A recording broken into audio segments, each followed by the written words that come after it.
Yes. Welcome to another episode dedicated to hope, inspiration, and giving back to your community. We'd like to thank our producer this evening, as there was a break-in the last 3 weeks, so all our equipment had to be repurchased.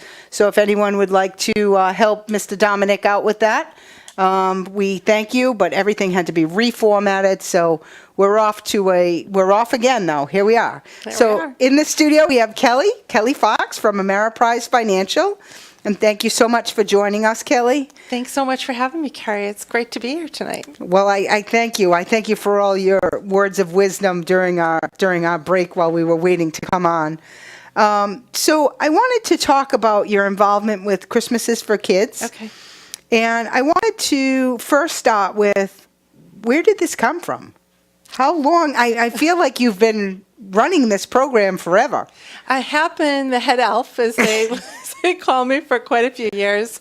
But I started off as a volunteer. This will be my 24th Christmas. Wow. But I stepped up as the chairperson of the organization in 2006. So this will be my 11th year actually kind of running the show.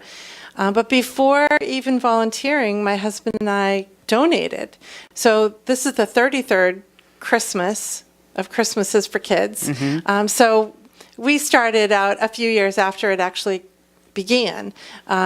We wanted to help out in the community a little bit. We started donating. We had a little person at home and just wanted to start to find out what was happening, that we could give back a little bit, because my husband and I at that point both traveled a lot for work.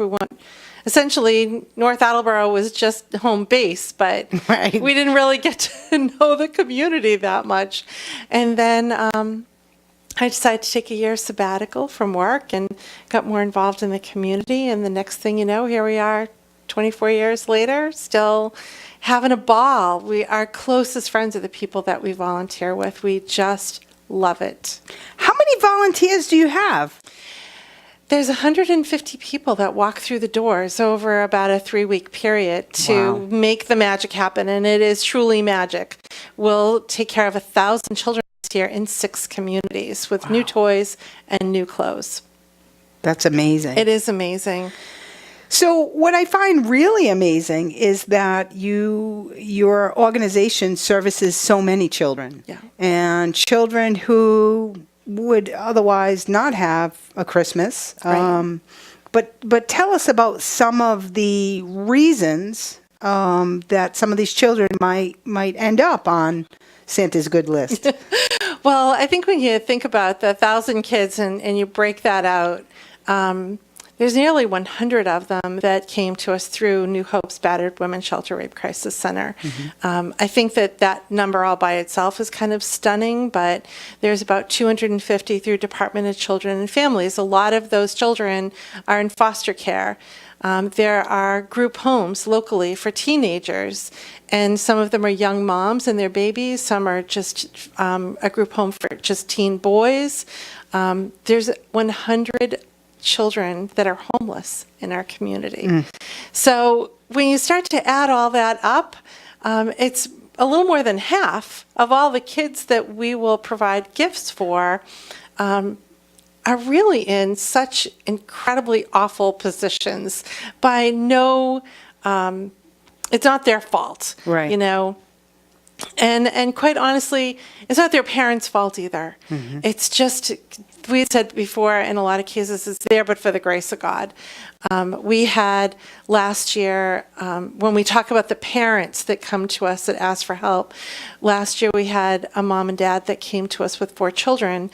And up until last year, mom and dad were both working, doing everything they need to do, taking care of their children, until one of the kids got sick. Mm. Cancer. What do you do when you have a 10-year-old with cancer? So mom had the health insurance. They made a tough decision. Dad quit his job so he could drive that little girl back and forth to Dana-Farber. And at that point, they needed some help. They needed gas money, food money. Right. You know, that whatever she's making is really to keep things going in the household, and suddenly, you know, their income is cut in half, essentially. So that's when parents would come to us if we could help them with gifts for their children. It takes pressure off. It allows them to not have to make those awful decisions like, well, do I buy Christmas gifts and maybe go into debt? Or do I pay Pocket for... Dana-Farber. Yeah, do I pocket Right. Dana-Farber? Do we put oil in the tank? Do we buy groceries? What do we do? And so we can take that off of their plate. There's an awful lot of single moms, and I know that they get vilified quite often, those awful single moms. But you know what? There's a dad out there somewhere that it may not be pulling their weight to help pay for those children. So again, what is mom doing if she's by herself? Maybe she can't work full time because she needs daycare. She needs somebody to pick up or drop off. So she might be cobbling together a couple of more part-time jobs so that she can manage, maybe Right. family members helping to take care of the child or children. But the parents who apply to us, by definition, are living on less than 133% of poverty. It's not a lot of money. So when the families are vetted carefully, we see a rent receipt or a mortgage statement, we see utility bills, we see a lot of information about them. I think that's really important. And I just wanted to, I'm sorry Sure. to interrupt No, you, go but I ahead. think that's really important because when people are looking to give to organizations or communities or events or what have you, you really want to make sure that people are vetted properly. Absolutely. So it sounds like you have a really good system in place to make sure that it's going where it's supposed to go. It's tight, and it's tight from the beginning to end. So first off, we're all volunteers. Absolutely nobody gets paid for anything. And Even the head elf? Even the head elf, nothing. Just lots of hugs. That's it. That's it. That's all you good. need. We're happy. Yeah. So when money comes into the program, 100% of every donation goes to take care of the children. So we do a separate fundraiser through the year that allows us to pay for things like paper, the phones, any kind of administrative stuff.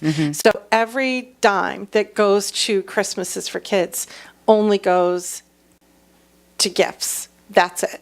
And we're adamant about that. So in terms of vetting the families, we see what comes in, what goes out. We work with them with budgeting at several points along the way. We want to be sure that they understand how to best manage their money. And I'll tell you, in some of the cases, they could teach classes on couponing and the extra care bucks or whatever they might get to make their money stretch. They really work hard at it. There's not a lot of waste. Certainly, they may be getting, for little ones, they might be on WIC, they might be on food stamps, but that's not a lot of money. They don't get much for that. So they really try to make their dollars stretch, and we try to make sure that they understand as many resources that might be available in the community as possible. So what we've been able to pull in social workers who know the system really well, who can help us focus the families into resources. We have people with all different backgrounds that are able to bring their expertise to the table and say, here's some other ways that parents might be able to access either additional help or just make their money work a little bit better. So we vet them carefully. Parents, the first year that they're in our program, they just need to get through the application process. Parents who come back in year 2 and on, in order to be able to continue to stay with us, they have to do some work on their own. So that may mean that they take some classes on finance or parenting skills or any number of things, healthy eating. We've had a pediatrician, a pediatric dentist come in, all kinds of people that would give them really good new kind of information that they can use to hopefully make their family work better. So it's kind of like self-help resources. Absolutely. Okay. Absolutely. Absolutely. And some of them are in-person classes. We'll be at BCC and we could have 20, 30 people come in and have someone on an area that we thought would be a good bit of information for them. The last class we did, actually, we were talking before about cybersecurity, and we had the head of BCC's. I should have went to that one. BCC's technical information come in and talk to the parents about keeping themselves and their kids safe on the internet. Just such an important topic. But they can also do classes online through the libraries. But the other thing, too, is that so many of them want to give back. And so we made the decision a few years ago that if they do 20 hours of volunteering, that we would take that as their requirement, as opposed to doing 8 hours in classroom time. I think that's even better. They love it. They volunteer all over the community. They're parents, the recipients are the Girl Scouts, the Boy Scouts, their churches, the school department. They volunteer all over the place. Soup kitchens, food pantries. And they do many, many more than 20 hours over the course of the year. Because once they're hooked, they're hooked. They're hooked, yeah. Boy, do I know that feeling. But it's good because they know that the gifts that their children are receiving are from the community. Mm-hmm. Because Christmases for Kids is simply the conduit between the generosity of our community to the children who are in need. We're just the middleman. We make sure that those toys and clothes go where they belong. Well, you're much more than the middleman. 150 strong and growing. Yes. with extra. So how many extra volunteers do you think you are setting out in the community? Well, I think that our volunteers become such great advocates of the program. I'm sure. So every year we get more people that want to come in, and sometimes people need to step away for a year or two for whatever, because life gets in the way, right? Right. So they may come in for a few years and they're all ready to help out, and then there's a little bump in their own road. So they step away for a year and then they come back. So and kids will come in, they'll do their community service, and then they leave for college. So we love getting our new elves in, and we had elf training actually on Saturday. And what are the requirements to be an elf? You have to be 13 or older. Ooh, that's it. Yeah. And if you're a teenager, see, we're just slightly past our teenage years. Yes, just a couple days. But teenagers, until they can drive, have to have a parent with them. But once they're old enough to drive, then they're welcome to come in. And I'll tell you, the teens are fabulous, because when we get that story sheet that tells us what a child wants for clothes, what they want for toys, what their favorite store might be, oftentimes, because I'm so past that, even my son is 29. He's past, the ages of the children that we would be helping from birth to age 18. That it's great to have the teens in there, because I can say, can you translate this for me? Right. What's this child actually want, and what can we get that would round out the bag that will really make this wonderful, a great Christmas for this little boy or this little girl? And so we love having the teens there.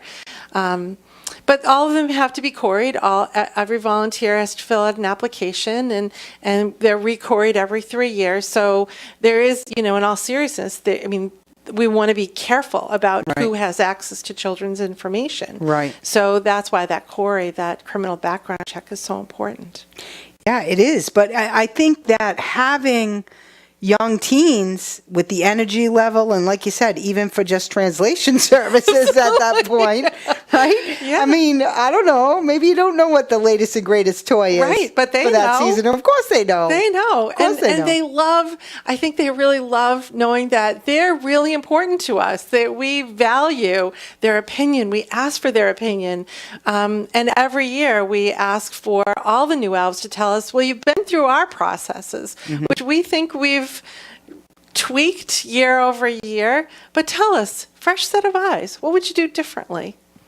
That's great. That's great to have young people there to sort of pass the reins to eventually, right? Absolutely. I would think. Yeah. And does what we do make sense Does to the you? elves go into retirement or what? Oh, someday. I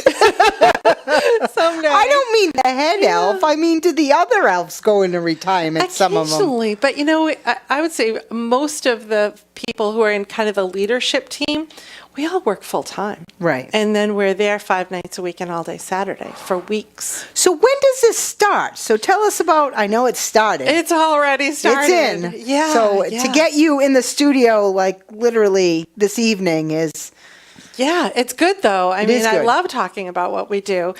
So what's happened so far is that we've received so far about 750 story sheets. So that means we have 750 kids already on the list that we're actively starting to buy for and match up with donors. So what we type a lot of that stuff up. We get it over to the Sun Chronicle. The Sun Chronicle on Sunday, this coming Sunday, will publish it. And from 12 to 2 this coming Sunday, which I believe is the 20th, our phones will be open.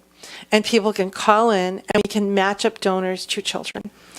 And at that point, someone might call and say, oh, I'd really, I've got 2 grandchildren, a little boy and a little girl, and they're 3 and 5. I want to be matched up to children the same age and gender as my grandchildren. So we fly through all the story sheets and 750 of them. Yeah. Okay. I'm just checking. I'll make sure I'm following the story. We get here. through as many as are left, because every time a child is matched, we take that story sheet out. So we've got probably Yep. 300 left right now, and I know that we've got more coming. So we've got about 300 story sheets right now that we could match up to donors. So we'll fly through those and we'll match up the donor, and the donor will go buy whatever it is that we need. They'll bring it back over to the drop-off center, which is in Attleboro, the old Attleboro High School. And then at that point, the elves take over and they will physically do an inventory of everything that comes in for that child. Wow. So if the child asks for a dollhouse and she's a size 3T and she needs a snowsuit and her favorite color is pink, I want a dollhouse. I want a size 3T snowsuit. It's going to be pink. Snowsuit, pink. It's all right. In that bag. Head elves have a right to be confused a little bit right now. You're not confused on the list, so that's fine. Yeah. So we want to be sure that what that little girl wants is in that bag. The other piece that's interesting too, though, is that we also know if there's special needs. So if we have a child who is autistic, if we have a child who is developmentally delayed, if we have a child who has other challenges that it's important for us to know. For example, last year, the very last gift that we were able to find was Wheelchair Barbie. Oh, Yeah, oh my gosh. that's what that little girl wanted.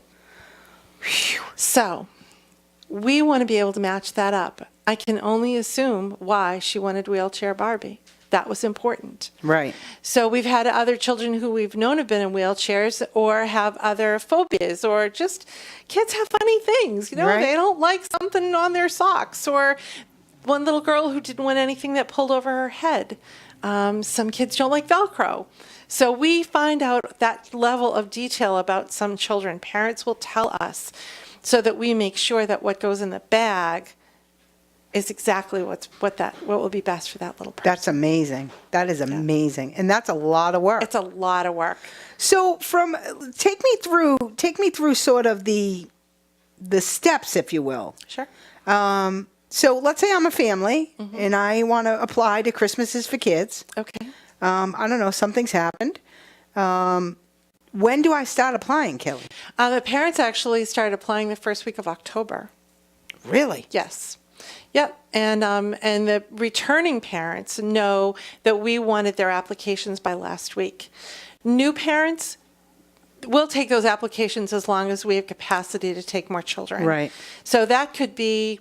But you would prefer to get them sooner because it gives you more time to vet it, to match it up, Yep. to find what nuances would work for the child or not. So I'm assuming Yep. October, if you had the ideal magic wand, which I know you do, but as far as convenience. Yep, I'd have them all in before Thanksgiving.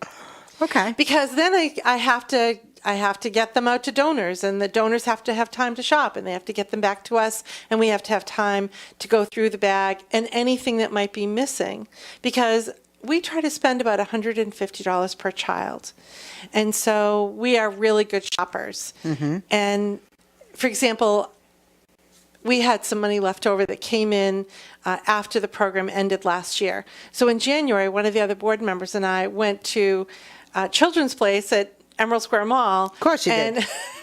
And we bought every winter coat they had because they were all under $10. Right. So you can make the money go far as very well. stretched, yeah, very far. We really stretch the money as much as we can. So this year, when we started going through the story sheets and we were looking, first thing we did is we looked for how many Winter kids need coats. coats. Okay, start matching up. We have all this inventory of coats. We've got all these kids that need coats. Start matching them up. Do that now. Before you even ask a donor to go buy anything, we know I've got these coats on the shelf. Let's do that first. So your program will accept donations all year round. Yeah. That's important.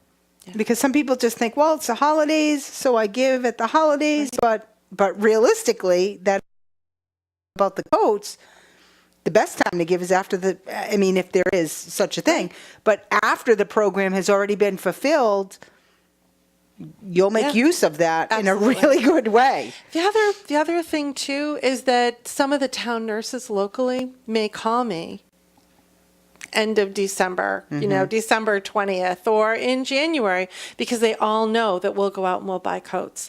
So I may get a phone call from someone saying a family just moved to town, or there was a fire, or there was a Fire, death, that's a or big there was one. a something, and we're trying to do this for the family.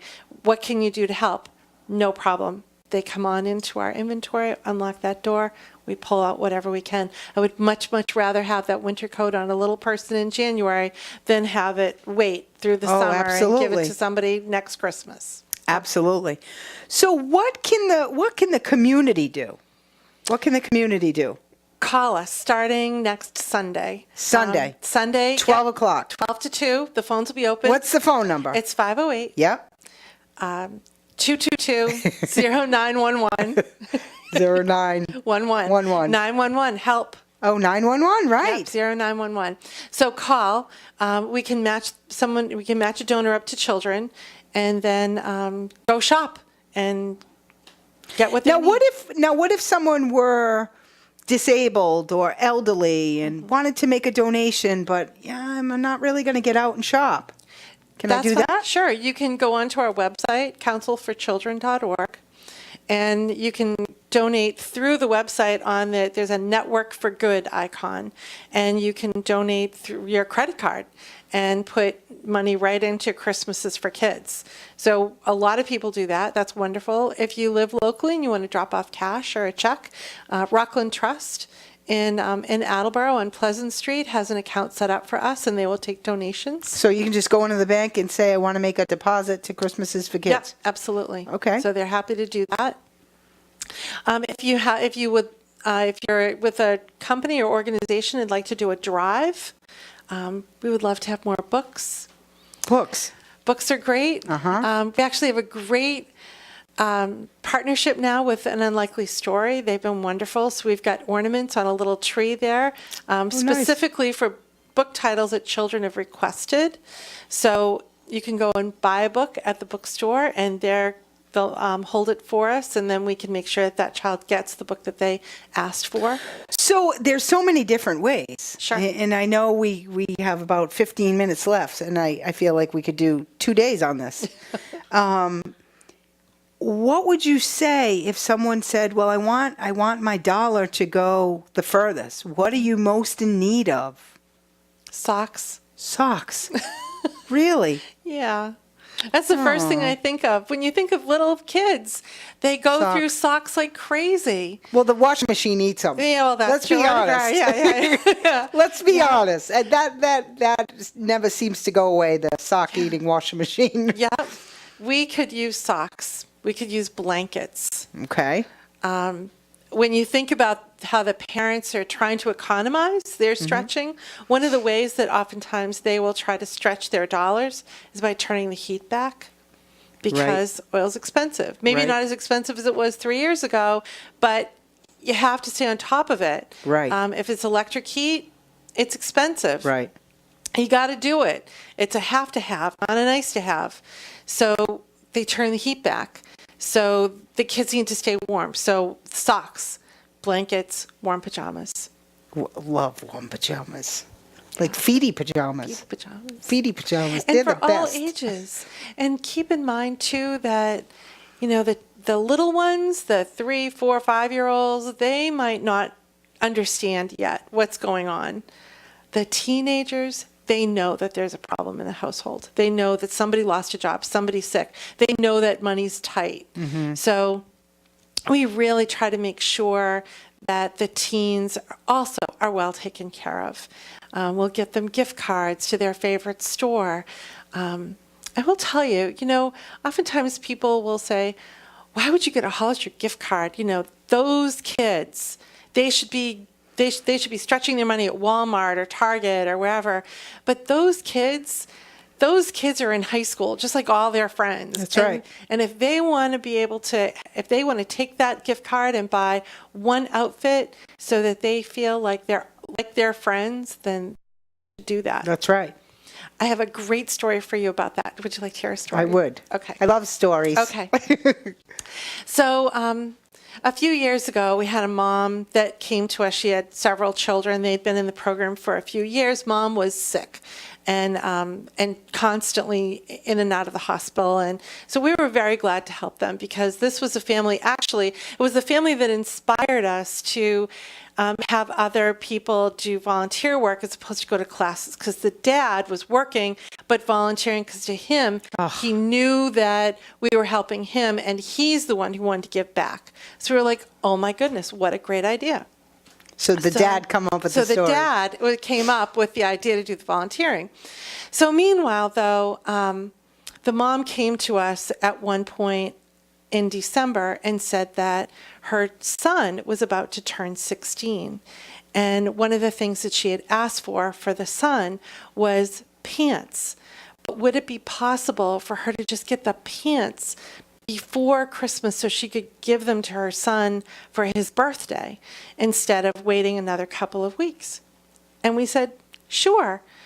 I said, I'm happy to do that. So his birthday, just for clarification. Birthday was early December. Okay. Yep. Birthday is early December. He's going to turn 16.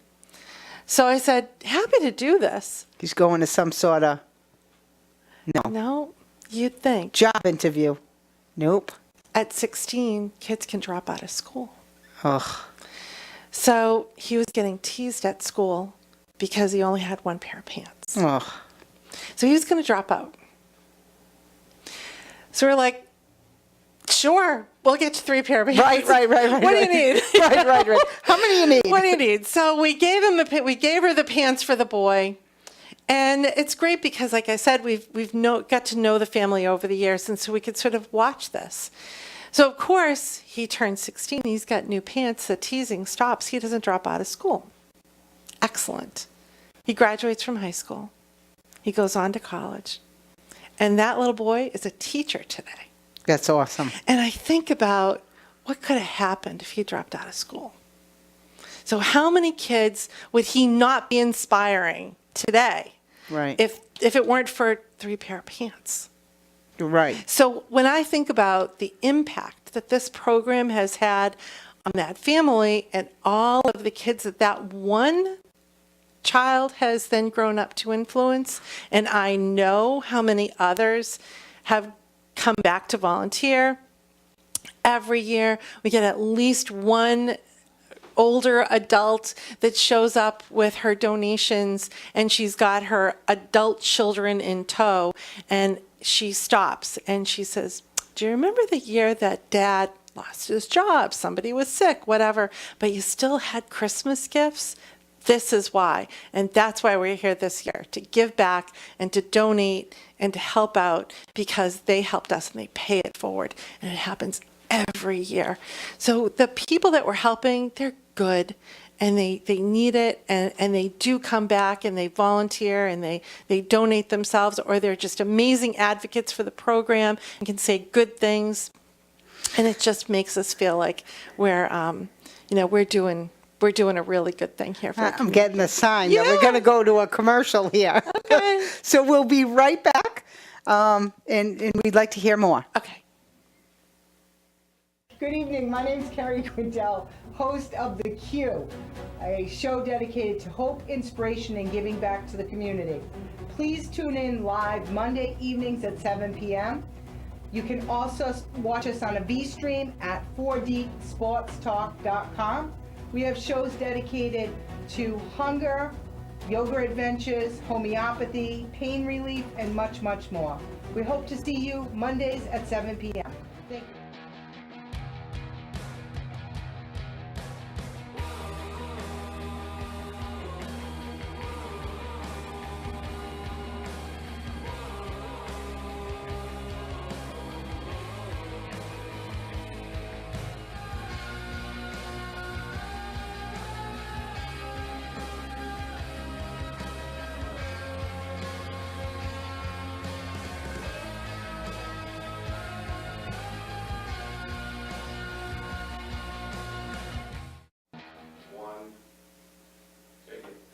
Welcome back. In the studio tonight, we have Kelly Fox. We had a little bit of programming issues, but apparently we seem to have straightened it out, so that was great.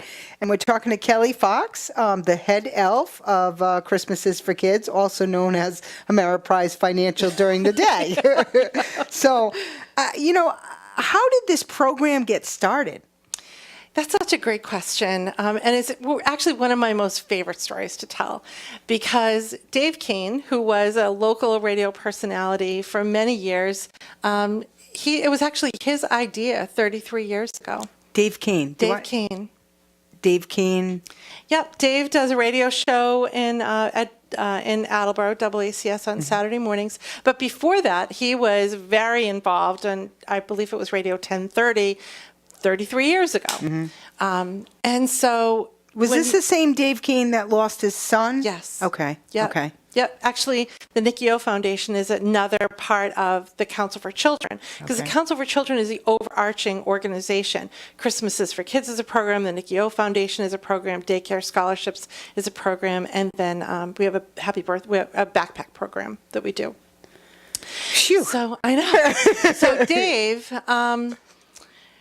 Dave tells the story that when he was a little boy, he and his brother didn't really get very much for Christmas. His mom was a single mom, and she worked for Hasbro.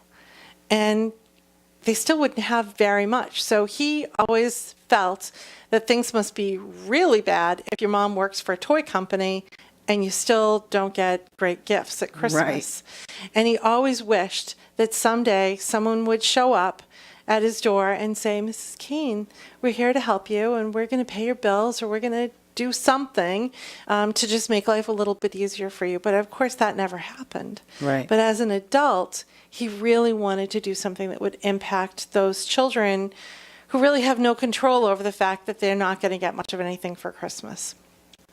So his idea was to get a bunch of people together, mostly social workers back then, and say, what if we got on the radio and started to tell stories about the kids, and maybe ask some people to donate.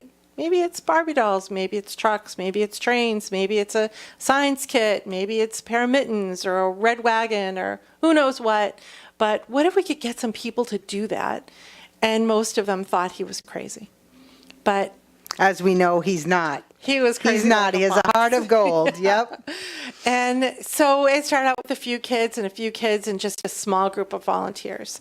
So by the time my husband and I started volunteering in 1993, there was maybe 12 or 15 people that accepted the donations and pulled it together. And there wasn't really any shopping. There was some basic ideas of what the kids wanted, but it wasn't necessarily as... it wasn't as process-oriented as it is today. That's what makes it so successful. So now we've made it very scalable so that we were able to take on the 6th town this year. We took on Plainville. And so it went from a great idea based on a little boy's hurt feelings, watching his mom struggle, to helping. Now it's been thousands and thousands of children that have been helped over 33 years. Wow. And from a handful of volunteers going, all right, Dave, we'll give it a shot, to right. 150 that show up every year,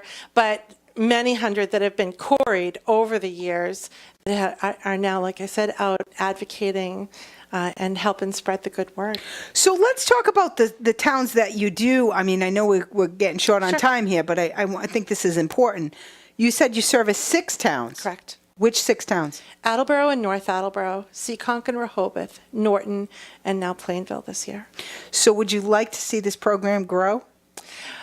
Well, yes, if we can. You could have multiple head elves. assist. We do have an amazing leadership team that, Yep. going from about 12 people to 150, but I think of that, we've got a good core group of probably 12 or 15 people now that are the leadership Right. group, and then everybody else is that, they get the work done. That's what elves. They're the good elves, absolutely. The only reason I hesitate in having it grow more. Yeah, I'm is wondering. space. Okay. Space. Right now, we're over at the old Attleboro High School. And so we use the old library. So anybody who went to Brennan or BCC there or whatever, or maybe graduated from the high school there, knows that the building is somewhat limited in terms of space. So you have to picture 1,000 big black trash bags lined up. So we take classroom after classroom after classroom, and they're filled. And we have really run out of space there. So if we had more space, I would love to see it grow.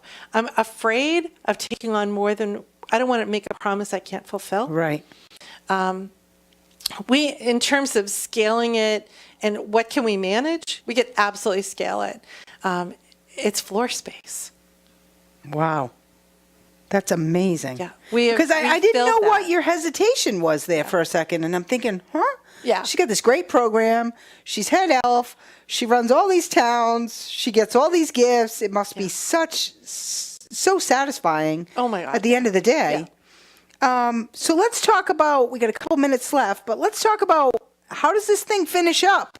Okay, so we've gone through all the quarry, the everything. Then we application. got the people, and we got the stuff, and then everything that's inventoried and goes into the bags and into the rooms and lined up and ready to go. And then we start inviting the social workers to come back in and pick things up. So the folks from Justice Resource Institute, the folks from New Hope, the folks from Department of Children and Families, they come and they take the bags back out that are finished and done and ready to go for the kids. And then on one day we have all the parents come in and we go through everything with them. We schedule about 6 parents every 15 minutes, and we go about 8 hours. We stop about an hour for lunch, and we bring them in. We talk to them one-on-one. We look at their budget. We give them additional resources. We try to give them whatever other support we can, and at that point, we walk them out to their car, and off they go. But for donors, the last day we're looking to get donors in would be December 7th. That gives us a couple more days to be able to get the last of those donations matched up.